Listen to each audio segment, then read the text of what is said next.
कपड़े धोने वाली बहू। शादी के पहले से ही विभा को कपड़े धोने का बड़ा शौक था। कभी नल के नीचे तो कभी तालाब के पास। अरे मेरी नीली वाली लुंगी नहीं दिख रही है। विभा की अम्मा, कहाँ रखी है लुंगी? अरे वो तो विभा ने परसों ही धोकर रखी थी आपकी अलमारी में, देखो वहीं होगी। वो ना मैंने आज धो दी, मुझे लगा कि गंदी हो गई होगी। अरे कैसे गंदी हो गई थी? उसे तो मैंने पहना भी नहीं। हे भगवान, इस लड़की के कपड़े धोने की आदत से परेशान हो गया हूँ मैं। जितना तो घर में राशन नहीं आता, उससे कहीं ज्यादा डिटर्जेंट पाउडर का खर्चा है। इसकी शादी करवा दो, शादी जाए अपने घर में ही करे काम, फिर चाहे घर के कपड़े धोने हो या पूरे गांव के। हाँ ठीक बोल रही हूँ, देखता हूँ मैं कोई लड़का। वो दिन भी आ जाता है जब विभा को देखने लड़के वाले आ जाते हैं। लड़की मुझे अच्छी लगी। होने वाली सास कहती है, बेटी अगर कुछ पूछना है तो पूछ लो। वैसे तो हमारी लड़की बहुत ही शर्मीली है, जो बोल दो वो मान लेती है, इसे क्या पूछना होगा। अरे कैसी बात कर रही हो माँ, मुझे इन लोगों के घर रहना है, सवाल तो कई है। हाँ हाँ बेटा, पूछ लो ना, क्या पूछना है। आप लोगों के घर कपड़े कौन धोता है? सास का मुंह बन जाता है। देखो, अगर तुम ये कहना चाहती हो कि तुम्हें कपड़े धोने नहीं आते तो सुन लो, कपड़े मैं ही धोती हूँ, लेकिन तुम्हारे आ जाने के बाद मैं रुमाल तक नहीं धोऊंगी। अरे चुप रहना भाग्यवान, बहू बेचारी घर आई नहीं, उसे डराना शुरू कर दिया। वो क्या है ना बिटिया, अभी तक तो ये कल्लू की माँ ही धोती थी, लेकिन अब तुम्हारे पापा तो दहेज में वॉशिंग मशीन देंगे ही। तभी विभा की माँ बोल पड़ती है, सवाल भी पूछा तो क्या। वैसे भाई साहब, मशीन की तो फिर भी कपड़े धोने की कैपेसिटी होती है। मतलब जो बिटिया दे रहे हैं ना विभा, इसे कपड़े धोने का बहुत शौक है। ये आप लोगों के क्या, आस पड़ोस गांव मोहल्ले सबके कपड़े धो दे और उफ तक ना करे। बाहर देखा नहीं आपने कितने कपड़े सूख रहे हैं? सब हमारी बिटिया ने ही तो धोए हैं। बस भी करो ना माँ, शर्म आ रही इतनी तारीफ सुनकर। और तो और एक दाग निकाल कर दिखाओ तो मान जाऊं। हाँ अच्छा, माफ करना बेटा, मैंने गलत समझा।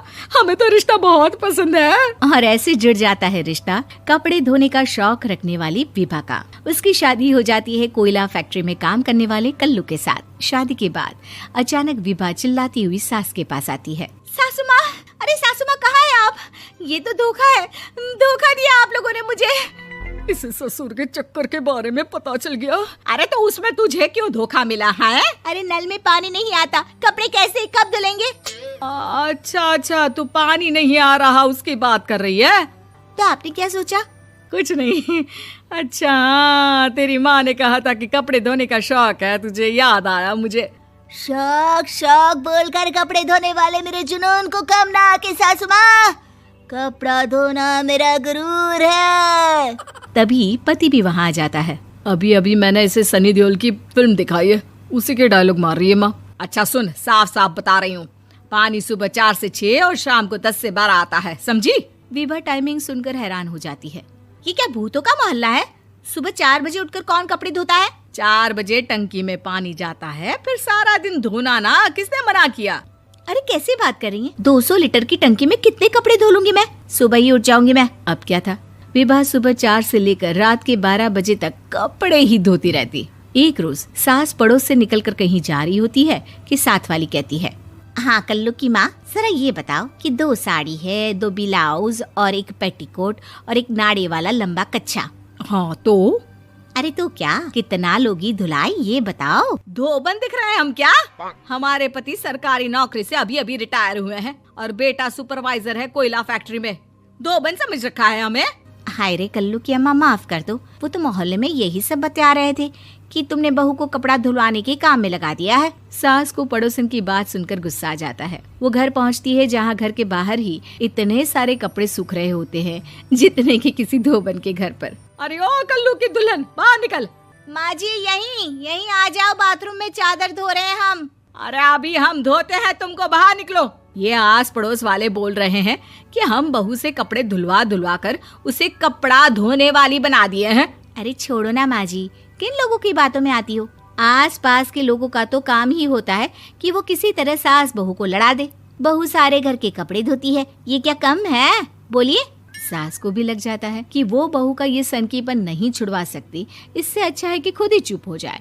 एक रोज सास और बहू मंदिर जाते हैं, जहाँ सास की साड़ी वहाँ खड़ी भीख मांगने वाली से मिलती है। माँ जी क्या बात है, आपकी साड़ी उस भिखारन से कितनी मिल रही है ना? हाँ हाँ, देखो तो दोनों की साड़ी मिल रही है। क्या बात है कल्लू की अम्मा, तुम खुद को तो अफसर की बीवी बताती हो और ऐसी सिंपल सी प्लेन साड़ी पहनकर घूमती हो। सिंपल और प्लेन नहीं है ये साड़ी। तो क्या सोने के धागे से फूल बने हैं?